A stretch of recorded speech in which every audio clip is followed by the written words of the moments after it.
Yes, we are live.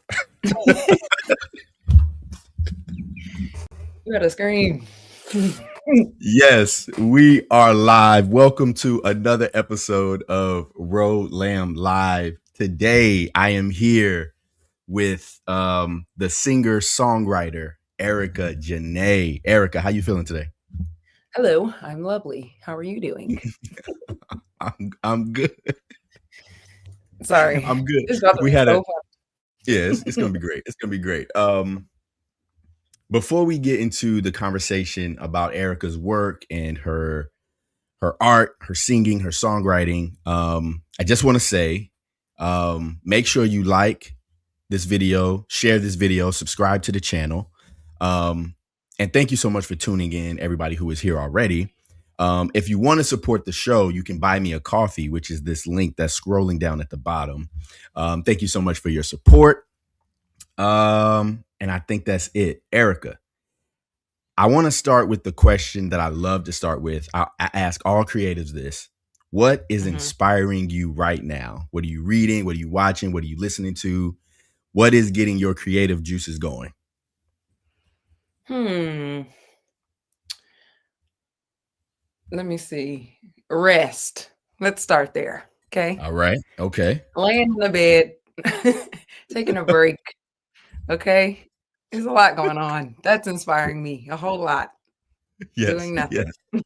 Okay. But Well, also, okay. I've been watching for anybody who likes anime, I've been watching Cowboy Bebop lately. Yes. Let's go. Okay. Yeah, it's been I like it. I love the jazz concept Hmm. behind it.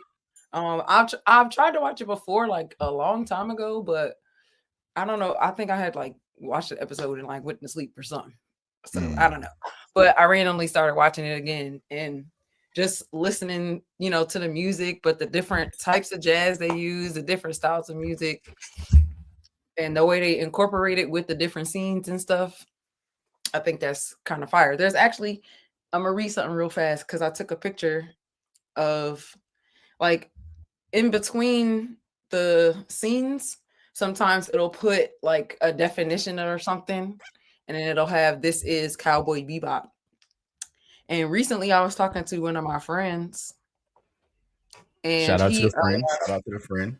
shout out to the friend who's a fire bass player. His name's Southside Daro. Check him out. Okay. Nice. Um, Nice.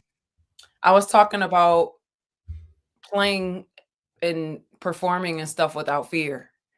Mm. And I've been dealing with that a lot for like my entire life. But as I'm watching, and one of the things, this is what it looks like. That's the screen. Okay. It says the bounty hunters who are gathering in spaceship Bebop will play freely without fear of risky things. They must create Mm. new dreams and films by breaking traditional styles. I said, now how y'all in my business from the past and the future? Okay. Right. Right. So yeah, that's one of my inspirations right now. For Cowboy sure. Bebop. For sure. Shout out to Cowboy Bebop. Cowboy Bebop is an interesting show because I don't think I understood it when I was younger. And Mhm. I think as I've gotten older and rewatched it, it's meant something different. It's meant something more because it's sort of a slow burn. It's sort of like it's not like a Dragon Ball Z or like a Bleach, Yeah. right? Where it's like all these big action moments, which it does Mhm. have action moments in it, but it's sort of quieter. It has a quieter feel to it, I think. Yeah. Yeah. I think I might Um, have to watch it again because I'm yeah, still yeah, like processing some of it, but I see what yeah. you're saying. Have you seen Samurai Champloo? No, I haven't. I feel like maybe that was the one I tried to watch and it wasn't Cowboy Bebop. I don't remember. It was a long time I ago, but I do I'm know the name. I think it's made by the same people. I could be wrong about that, but I think it's made by the same people. That's a good show too. That one has more of like a hip hop flavor to it than like a jazz flavor. Okay, so I think it might have been that one that Okay. I started and not Cowboy Bebop. Oh, So okay. we got to go back then. We got to go back. Yeah, for sure. For sure. Yeah. Um okay, my next question for you is how do you personally define creativity? I think for me, creativity is expression or self-expression at least. But it's also problem solving too. Because sometimes people hear creativity and only think art, but sometimes you got to get creative when stuff be happening. You got to find creative ways to fix something when it breaks, or I feel like they both go hand in hand. Because yes, creativity is expression, but sometimes you got to get creative when you can't express exactly how you need to express, or you in a jam that you can't really get out of the traditional way. You know what I mean? So Yes. That yeah, is exactly how I define creativity, problem solving. Because, yeah, and the reason why I like defining it like that is because I think there is a mystical, like this weird, like mysterious thing about creativity, but there's hmm, also a very like practical, like aspect of creativity. You know what I'm saying? hmm. Um, and so I say that all the time. I think creativity is problem solving. So shout out to you, Erica. That was a great answer. A great answer. How we solving problems.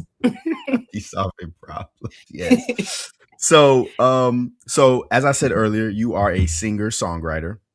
Hmm. How did you now? Well, you say you play 4 instruments, right? Hmm. Crazy. How did you find your way to music? Well, I was born into a musical artistic family, like pretty much on both sides. My mom is a singer. She sings. She's done plays. She's directed 100 million choirs. um, my dad is a graphic designer, but he also has his own media company. So I've been around like productions and all that stuff all my life. Of course, growing up in church, most of the choir and the musicians were like family. So it's like kind of, I've never really not been around it.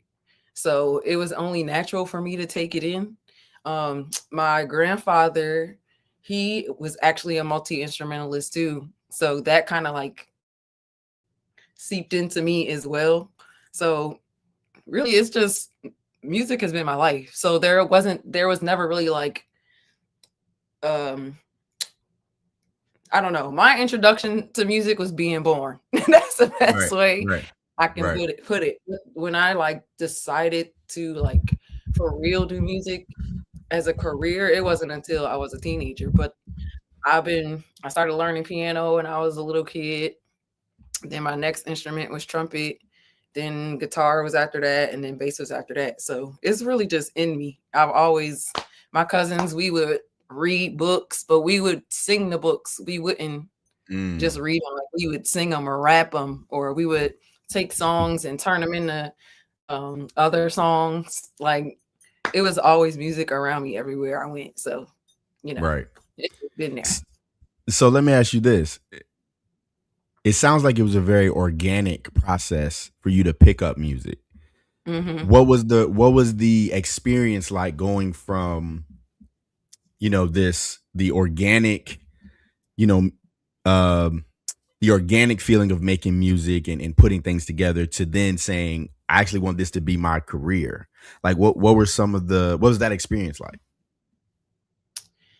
Um, well, it was actually churchy because, you know, I remember the specific day that I realized like I was supposed to do music, Mm, and I was singing in church. I don't remember what song I was singing, but um as I was singing, it's like I saw the atmosphere change, and I saw how people they weren't necessarily reacting to me. They were reacting to what was happening in the atmosphere, and mm, that I was being used to bring that change in.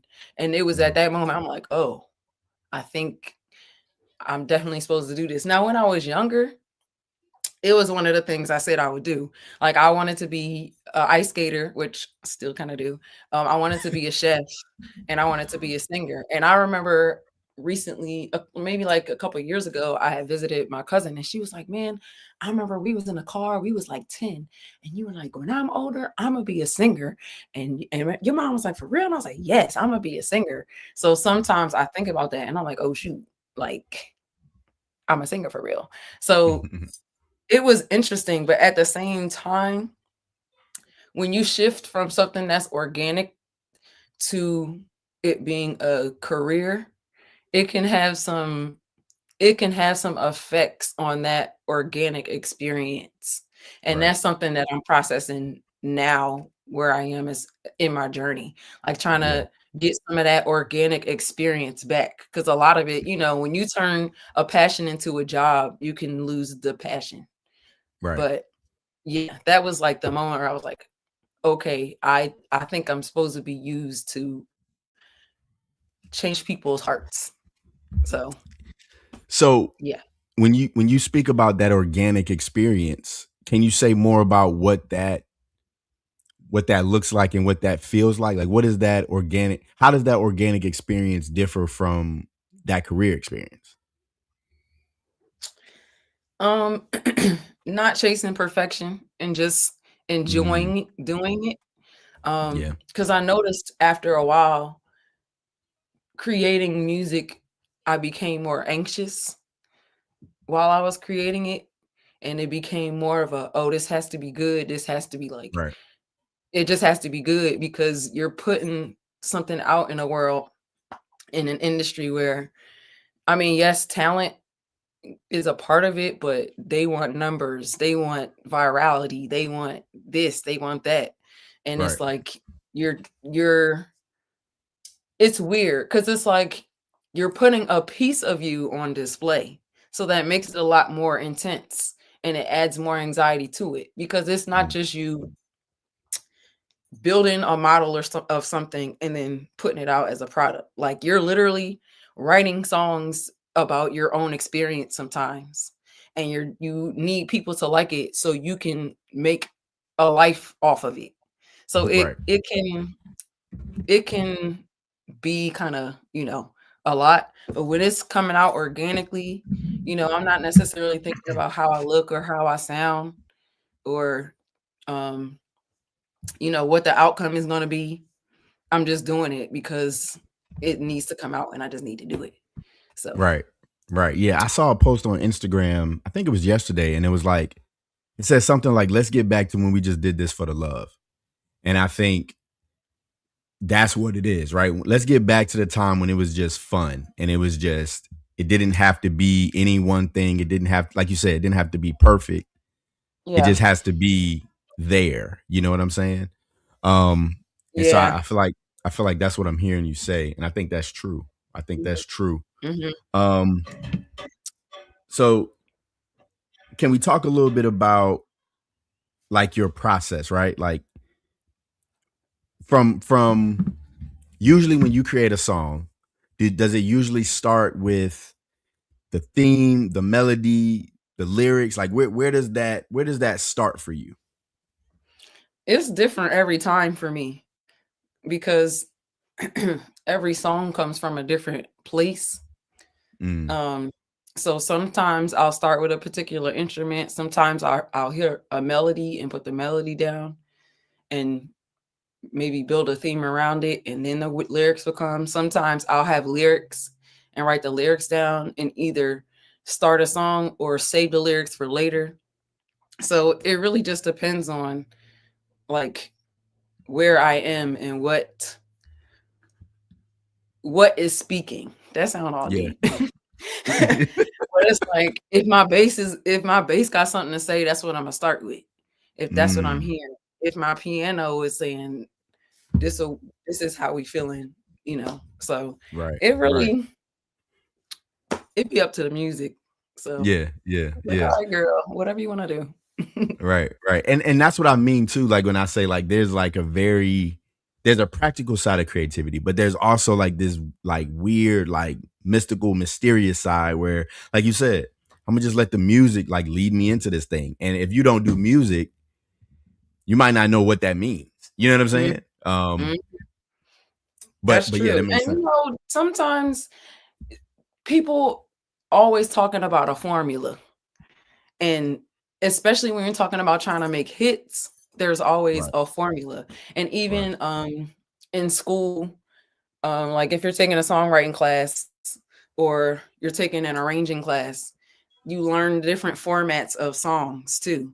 So it's Right. like there are formats. If somebody's writing a song, or if there's a person who is just a songwriter, they'll have a way where it's like, all right, we gonna write verse, chorus, this. So it's like there are structured ways that people do it, but I think it also depends on the abilities of the person too. Because I feel Right. like for me, if I was only just a songwriter, I would probably only approach it from lyrics. But because I songwrite and I produce a little bit and I play instruments, it just comes from everywhere. Yeah. So Yeah. Yeah. So do you yeah. have like a, I mean, I know you said it's different every time, but do you have a preferred process that you like to follow when you're making a song? Or you really just, it's just like however it comes is how it comes. However it comes. Because Yeah. my mind is already um how can I say this and be nice to myself? Well, we're aware. We're aware. Okay, all right. It be like this.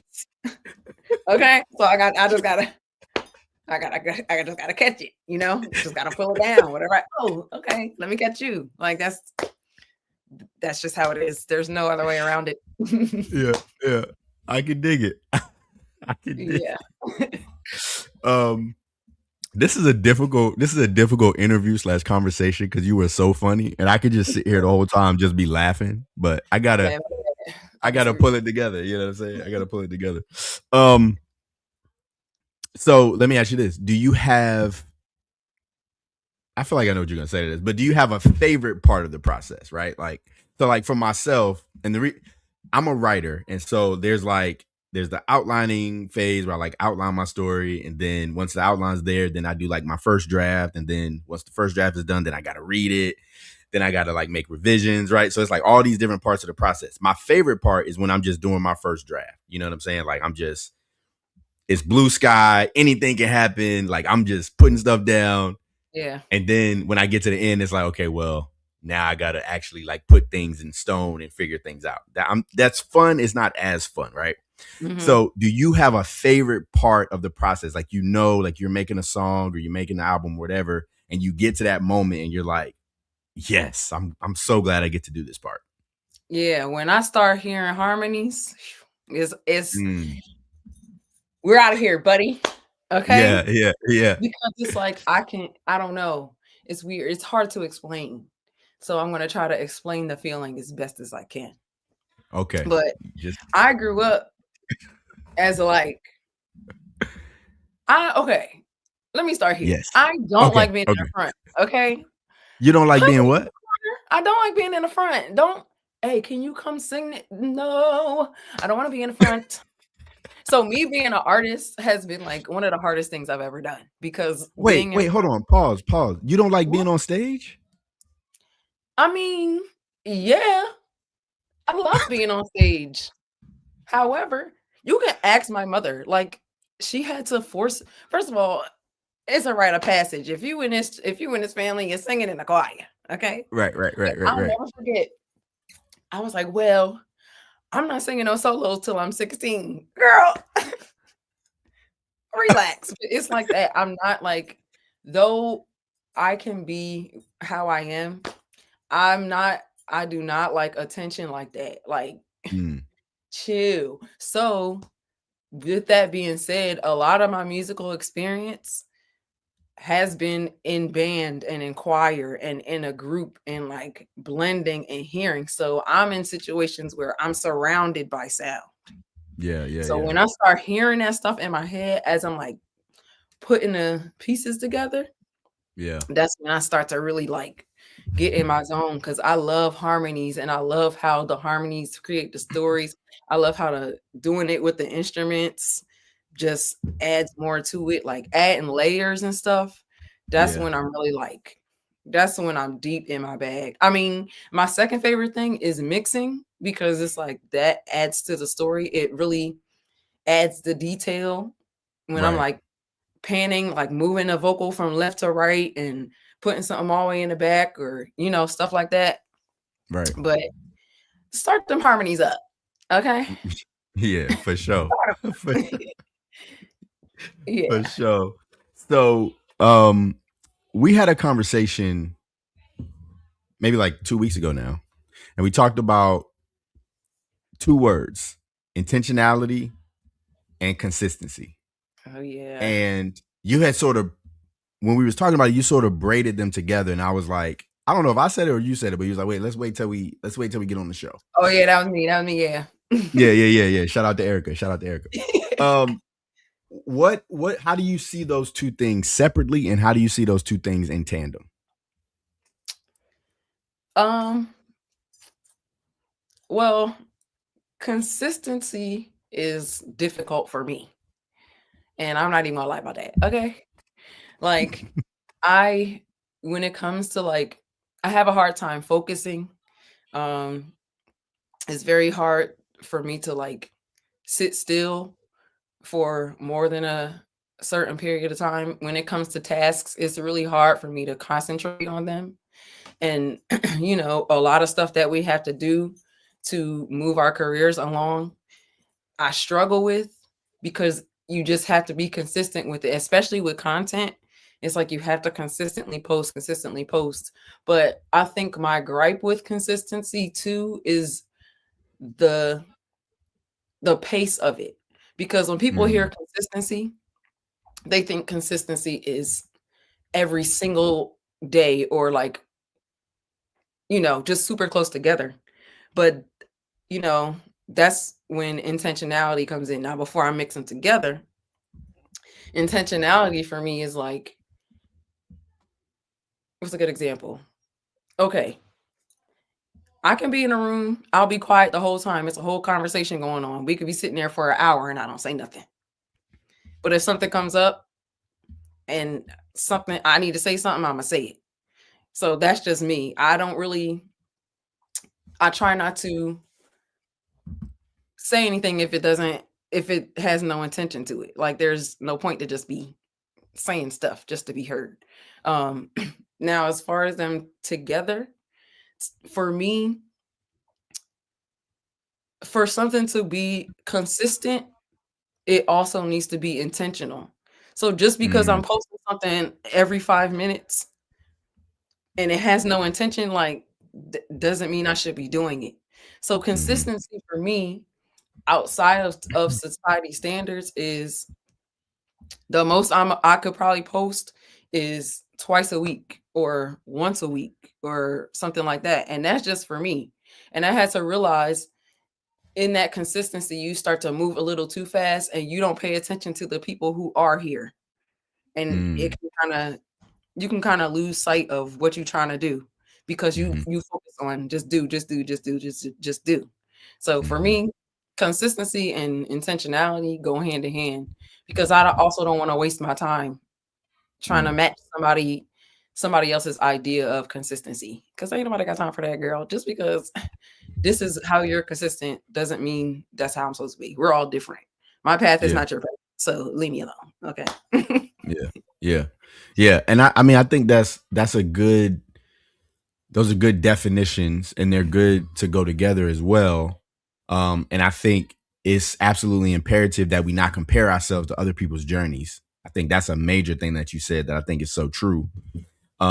And to piggyback off of that, you mentioned that consistency is really hard for you. Well, at least the consistency of what everybody else thinks consistency should be. Um, what do you think is your greatest hindrance to consistency or being consistent? um I'm trying to figure out how personal I want to get. Okay. um well, for one, I've always moved at my own pace. I don't like being rushed. it overstimulates me a lot. Mm, Like, because sometimes I'm already hard on myself. mm, So when I'm being pushed even more, already knowing that I'm behind, for example, mm, that don't help. Like, right. chill. On top of that, I just think differently than other people. So people sometimes assume that I have to move a certain way for things to happen when, like I just said about consistency, that's not necessarily the case. Right. So, like, being a person who moves at their own pace and doesn't really succumb to peer pressure, it could be a gift and a curse, because it's like sometimes it's like, all right, girl, you got to get up though. Like, I know you don't really feel like doing something, but you really have to, like, get up and do it. So sometimes going at my own pace can, and I'm kind of realizing this now too, it can kind of feed into ego, because it's like I sometimes I'll know my capabilities, so it's like, oh, I'll be all right. But it's like, girl, this is not college no more. You cannot be up at 3 a.m. trying to finish this paper that's due at 7 a.m. because you wanted to wait till the last minute. But sometimes that procrastination comes from anxiety too, because Mm, I pressure myself a lot. So that's that kind of like hinders me. I'm working on it. But I do know that I had to re-accept that being at your own pace is okay, because everybody's journey is different. And on top of that, most people don't know what they're doing anyway. So stop listening to them. Okay. yeah. Yeah. Yeah. And I think pace is an interesting thing that you bring up because yes, I think when I think of pace, I think of momentum, right? And so I'm thinking of the movement is being pushed forward in some way, right? So it may be, one speed over here, another speed over there. But I think the key is always having some type of forward movement, even if it's like slow movement. I remember, when I worked at a restaurant, Flying Biscuit, one of the guys in the back, he asked me a question one day and I said, man, I'm moving in slow motion. And he said, slow motion is better than no motion. Right. And so it's like sometimes, it's not as important to move fast. It's important to just be moving. You know what I'm saying?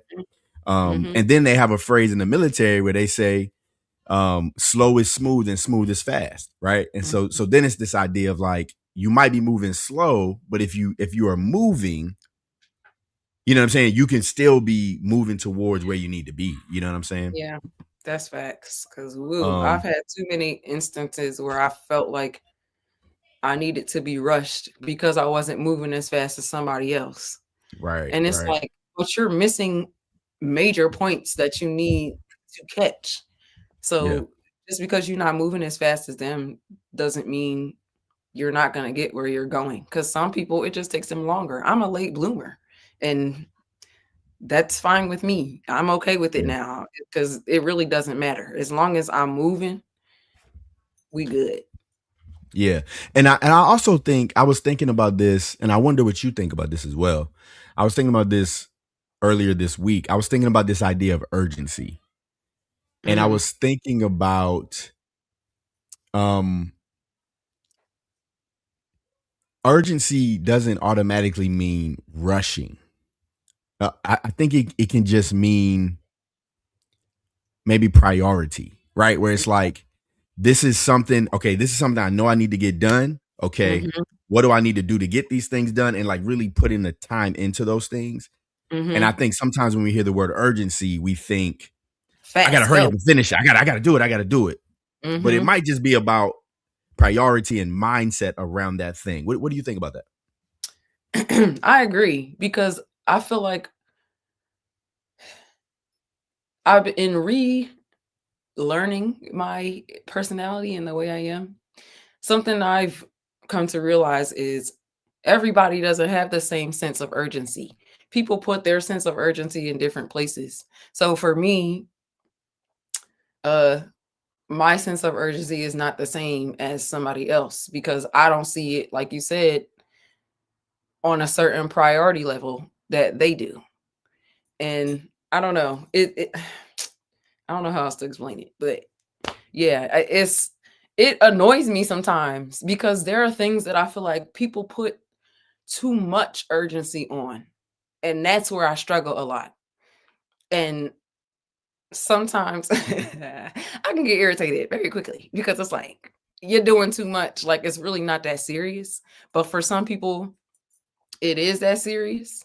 And that's just what it is. So I can't help that. But other times it's just like you're not realizing how much you're making yourself panic over something that's not even that urgent. So that's something that like low key kind of grinds my gears. But something that I'm having to understand because that's just how it is. Some people's priorities are different than mine. So I try to meet them there without compromising my priorities. So yeah. Yeah. And I think that's great. And I think that even in you, talking about your consistency or your struggles with consistency, and moving at your own pace, what I think is interesting about you and your art is that um so you just dropped your album, right? Freedom Mhm. and Blue. Did it come out in December or January? December. It came out in December. Okay.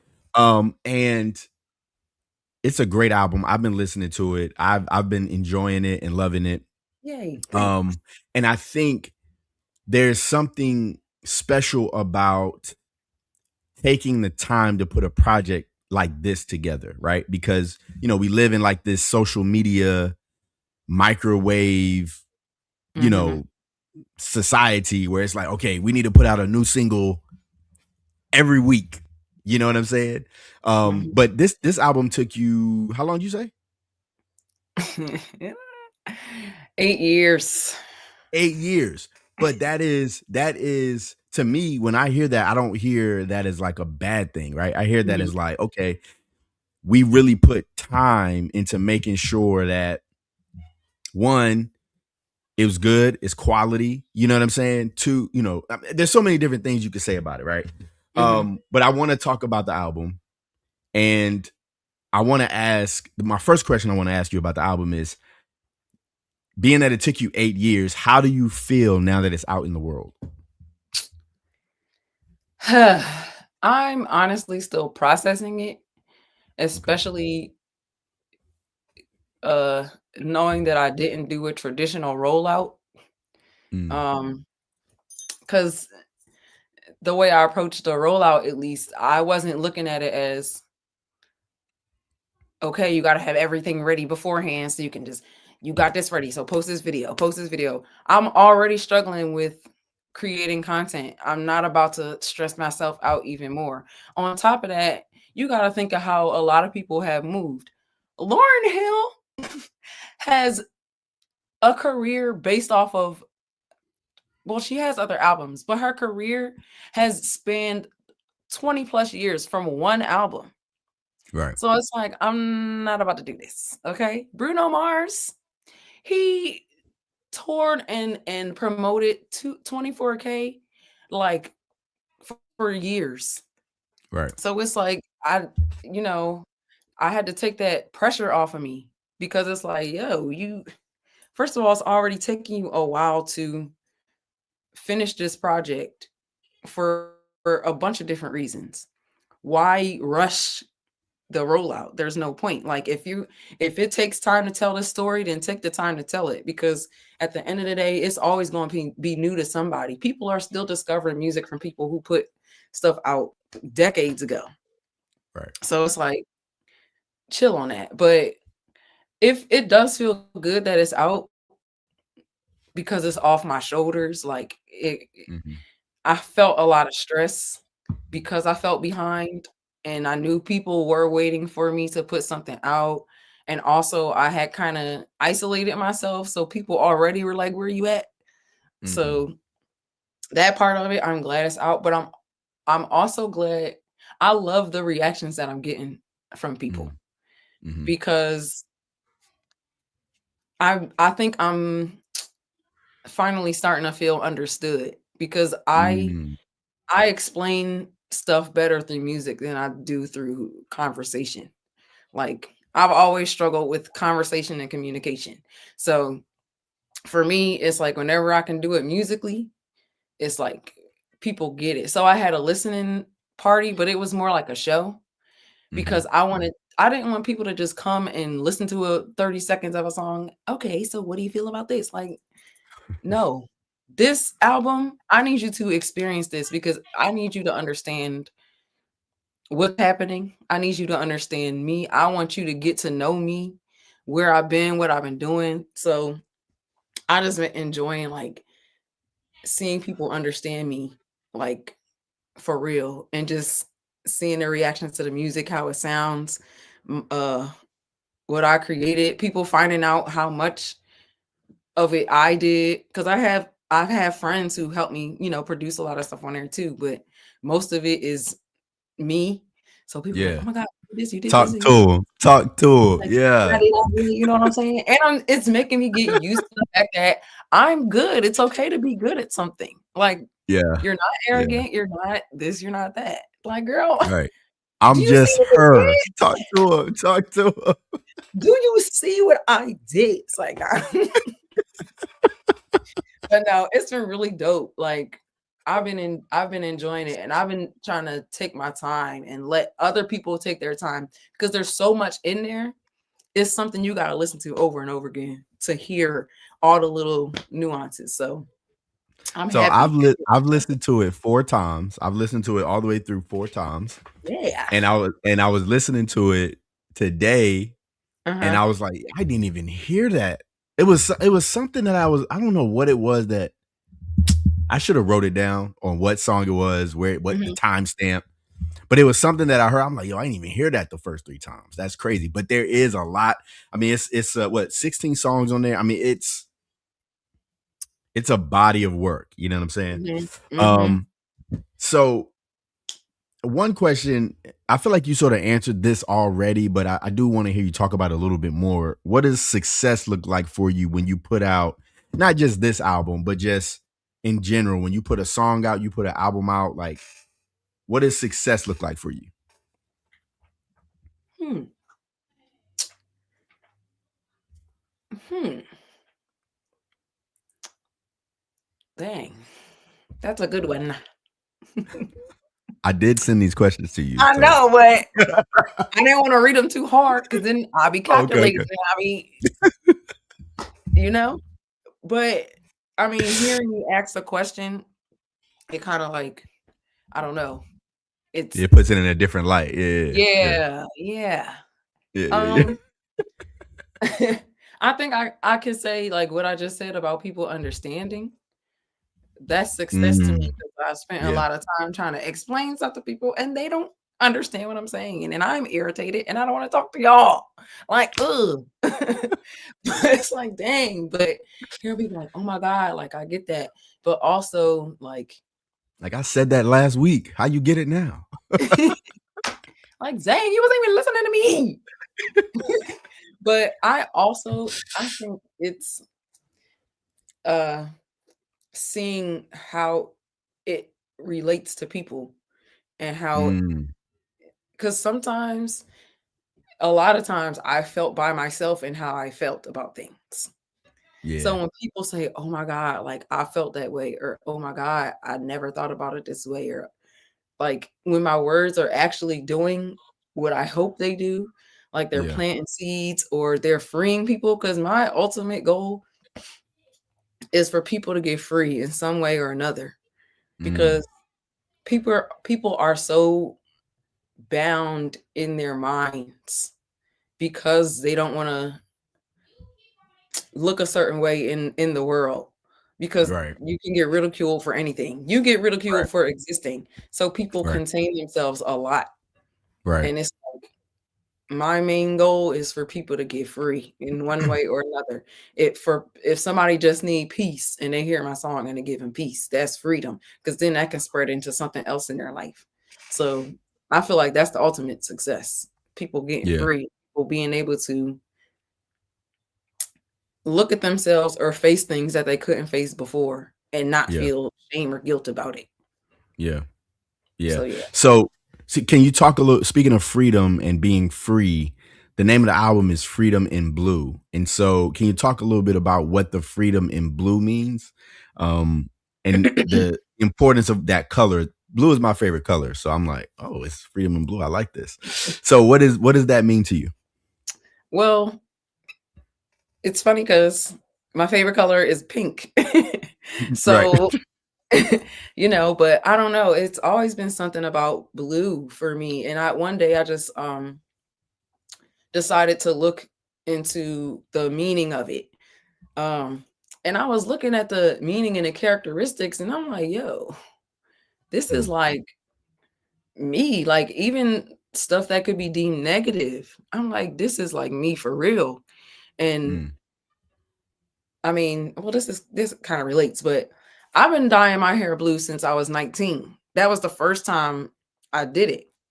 But black girl hair conversation, I stopped for a while because my hair was relaxed and it was breaking off. My cousin was like, girl, don't you ever do this again. And I was like, oh my God. So then I went natural so I could dye my hair blue and it's blue ever since.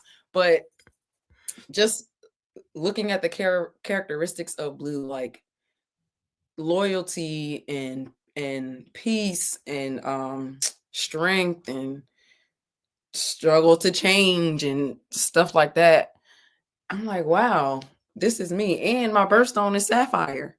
So it's like, okay, that's why one of the songs I named it Sapphire. I was gonna name it Lapis Lazuli, because that's like a color of blue, but it's also a royal color and it's a biblical color. But I'm like, I don't know if I want to name this Lapis Lazuli, because you're gonna be like, what the heck is that? But yeah, understanding those characteristics and understanding me, there's freedom in understanding yourself and being able to be okay with that and existing in a world knowing that that's you and not having to worry about it and carrying that weight on your shoulders. So it's really about being free in yourself and who you are in your positivities and your negativities, because a lot of people don't want to acknowledge those things. And for me, I mean, like I said earlier, I've been extremely hard on myself in a lot of different ways. So accepting a lot of negative things about me helped me to get to more freedom in myself. So that's pretty much it. Yeah. Okay. What was the most challenging song to make on this album and why? In what way? In any way. It could be technically, it could be emotionally, it could be. Okay. Yeah. Can I name two? You absolutely can. Okay, I'm gonna try to make it short. Technically, the hardest song was INFP, because that song, I was trying to get the what I see is, how do I explain it? INFP is like you're inside of my brain. That is the vision of the song. Like, I'm literally bringing you inside of my mind and what it's like. So trying to convey that musically and sonically was very, very difficult. I still feel like there's so much more I could have done to really get the point across on that song, because I also wanted, like, with people knowing what it's like in my mind, I wanted people to feel what it's like to have a million thoughts going on at the same time. And it's a lot. And it's also INFP, it's from the Myers-Briggs personality test. So that was my outcome. So each section of the song is a letter. So it's introversion, intuition, feelings, and perception. So it's like I'm explaining what the heck is happening. So trying to get people to hear it lyrically and sonically, my God, the song has been different speeds. It's been different. I've changed the bridge 3 times. Like, that one was finna go in the trash. Okay. Now, I think the other song that was the hardest to do was DMT. And that stands for didn't mean to. Because it was emotionally, it was hard for me to like record it. Because a lot of time I would start crying. and that one Gotcha. was really hard to get through. And like, you try to use that energy and put it into the music, but at the same time, me being a vocalist and a trained vocalist, it's like, girl, sing right. So it's Right. like trying to fight perfection and emotion. Mm. It was a lot to deal with, but eventually I had to work through what that song was to me for me to be able to get through it. Yeah. So yeah, child, them two songs almost took me out. Yeah. So I'm realizing that the mistake that I made in listening to the albums was that I didn't listen to the albums and look at the names of the songs as they were Mhm, playing. I mhm. just played the album and then I would be like driving or I would be like doing stuff. So I don't even know names of the songs. So even as you were naming the songs, I'm like, dang, which one was that? Crazy. Okay. So for you, this is for you. Let me help you. DMT is the one with the string orchestra. It's like Okay. after Illusion, where it's like, no, you Yeah. never love me. And then it goes into an acoustic guitar. Yes, That's yes, yes, yes. DMT. Okay. Okay. Okay. INFP is after the car song, where the lyrics are like, the car interlude. no, after that, after Oh. Gassed. So this is the one Oh, where it gas. starts Okay. with the Yes, car yes, yes. starting. Yes. Yeah. INFP is after that one. Okay. Okay. There you go. Appreciate that. Appreciate that. Okay. Check that. Yeah, yeah, yeah, yeah. Good looking. Good looking. I'm gonna make sure I know the song titles next time. That's fine. Um, um, let me pull up my questions. Okay. So the last thing that I really wanted to talk to you about was I was looking at your what do you call it? A listening party, correct? Mhm. I was looking at the listening party and something that struck me was the conversation you were having about how it grinds your gears when you see people who aren't appreciating. I don't know if you use these words, but the way I interpret it was appreciating the beauty of this life that we're living. Would you is that a fair characterization? Mhm. Mhm. Okay. Okay, cool. Um and so I guess I just wanted to hear can you talk about those frustrations and when you see that, why that frustrates you so much? Okay. Say the first half again.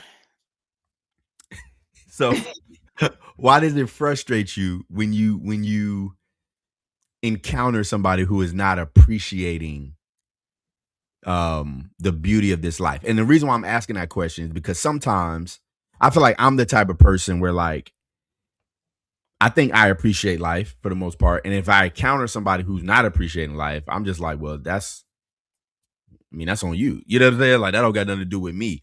But I think, there are people who see that and they feel a passion about everybody, feeling that. You know what I'm saying? And so to me, when you say you get frustrated by that, that speaks to the fact that you have a passion for other people experiencing life and being appreciative of the life that we have. So what I just wonder about those frustrations for yourself and why you're passionate about other people being appreciative of life. You know what I'm saying? Okay. Yeah.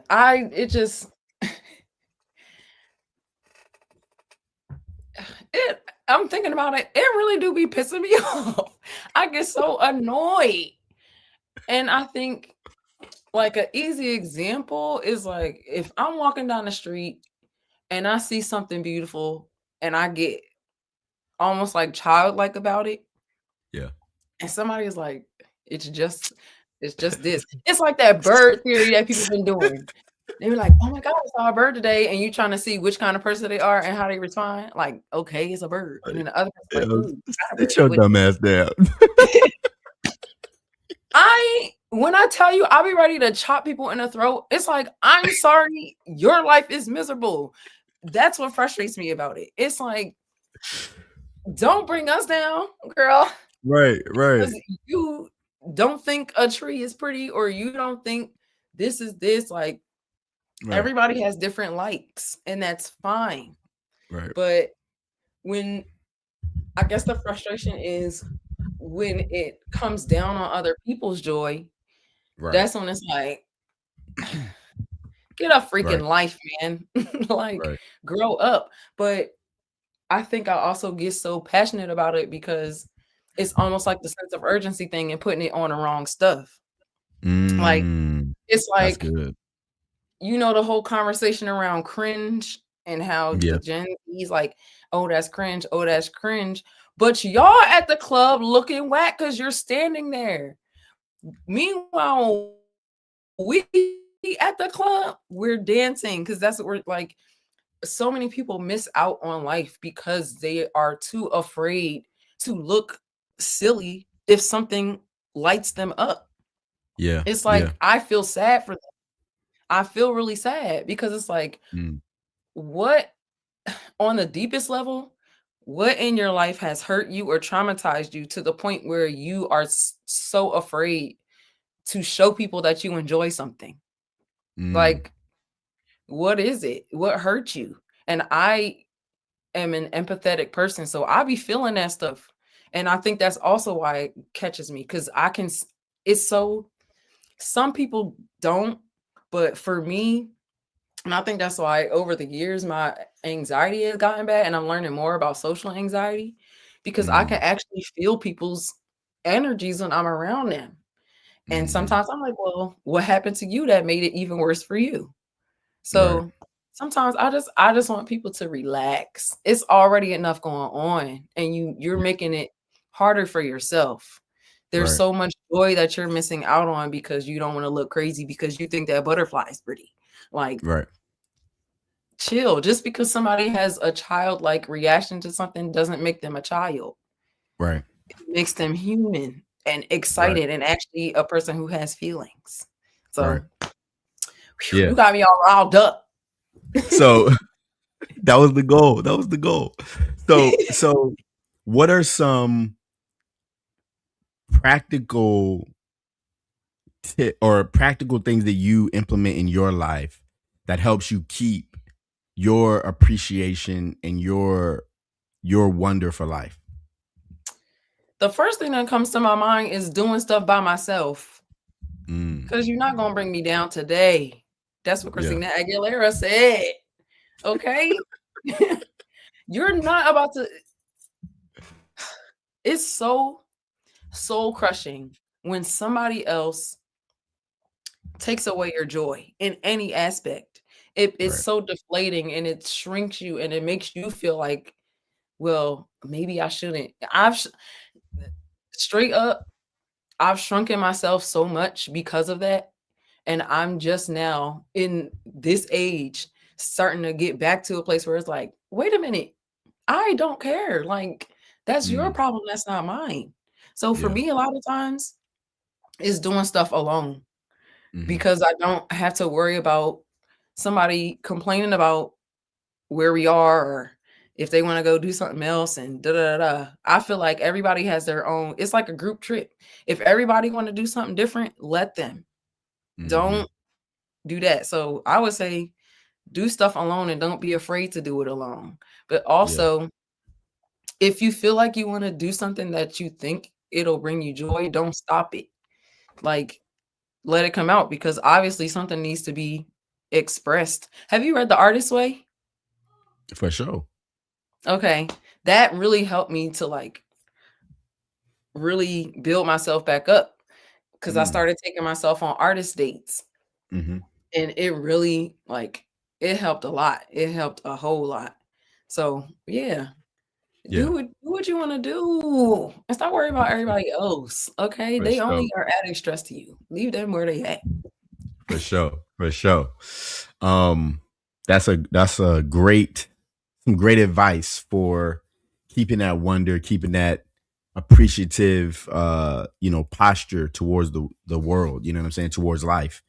So before we get out of here, I got one more segment. These are like rapid fire questions. Oh Lord. I need to stop saying rapid fire because I say rapid fire, but it's really, you can take as long as you want with each question. Usually people just answer really quickly though. So I started saying that. So don't feel no pressure. Rapid fire me because sometimes I'll be rambling. So yeah, don't feel no pressure. You good. Do all what right. you do. What is one song from your album, Freedom in Blue, that you think everyone should hear?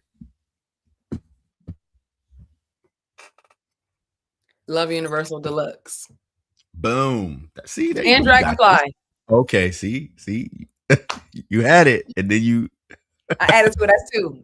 Love Okay, Universal all right, Deluxe, Dragonfly. all right, bet. Okay, cool. What's one piece of advice you would give your younger self?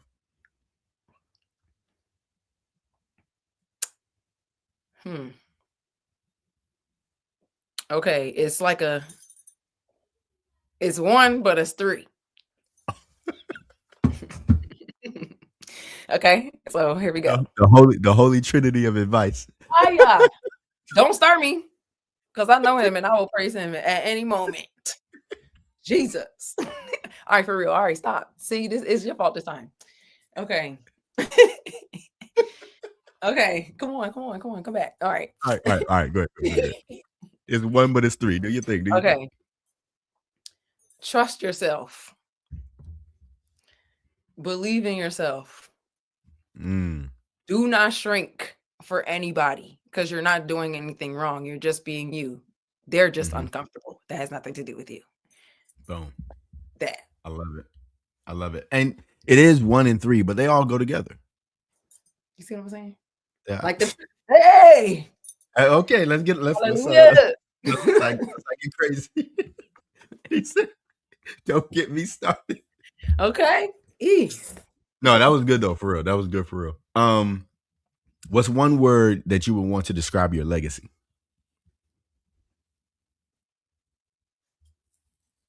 Freedom. It's on my arm.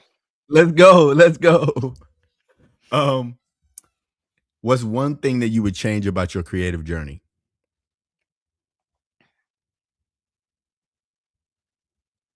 One thing I would change. Don't look at everybody else. Look at yourself. I wish I didn't compare myself at all. I wish I just paid attention to me, because I don't know if I'll be farther, but I know my authenticity will be even more settled. So yeah, I think that's good. That's good. What's one thing that you would want anybody who hears this or sees this to take away from this conversation? Don't be afraid to love life, love yourself, love other people. It's okay. I know it's scary, because people can be very, very hard to trust. And a lot of times you can love a lot and get a little bit or none back. But just because, I'm about to throw a scripture out there, but it's kind of like the parable of the sower. I have to, because I know him. It's like, but do you think you good? When you throw your seeds everywhere, it's not always going to land on fertile ground, but it does. So do it anyway, because your seed, whatever you plant somewhere, it might pop up somewhere else. So love, don't stop yourself. Just do it. And you know what? I think that I just want to connect that with what we was talking about earlier, and being appreciative of life, and cringe, right? I think sometimes when we show love and affection and care for people, that gets labeled as cringe, or it gets labeled as whatever, some negative. Like, oh, you a simp, and it's like, yeah, and it's like, okay. Like you said, you can't be afraid to show, like, I love you. You know what I'm saying? Like, I care about you. Like, I want the best for you. You know what I'm saying? Like, and I think this is really applicable as well. I mean, really, like, for everybody, but it's really big for men, I think, because I think men more so than women, like, you'll see women like out in public, they'll be like holding hands, they'll be like laughing, and like, and men are just like, look, we not doing, we keeping it cool. We ain't doing all that. You know what I'm saying? And I got one of my best friends. We get off the phone with each other. I'm like, yo, I love you, bro. You know what I'm saying? And he's like, yo, I love you too.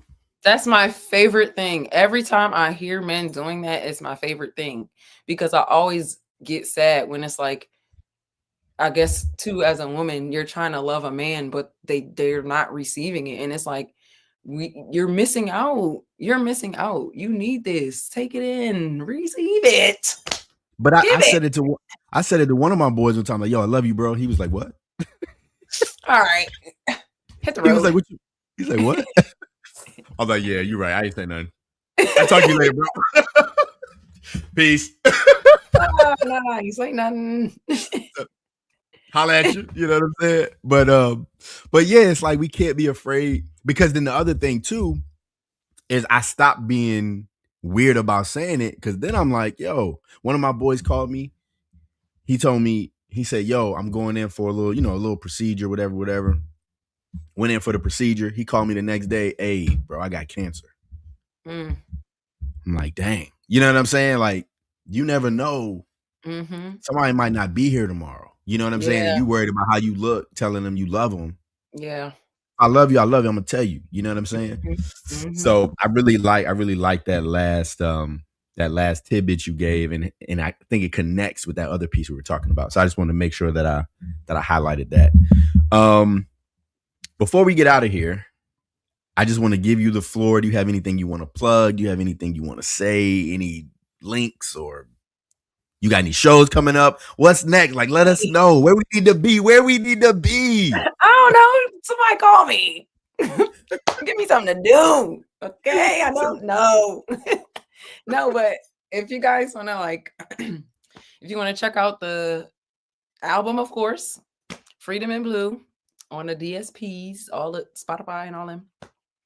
But if you want to watch, see what I was seeing in my mind, I have the link up on YouTube, on my YouTube page, for the live session I did at Tree Sound Studios. It's kind of fire. And you'll be able to hear how the album changed compared to what? Why are you making that face?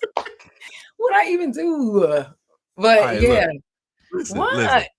When I have people on the show, they sign up on this little calendar app I have. And on one of the questions that's asked is, do you have any links that you want to highlight? I just did. Erika did not give me this link so I could put it in the show.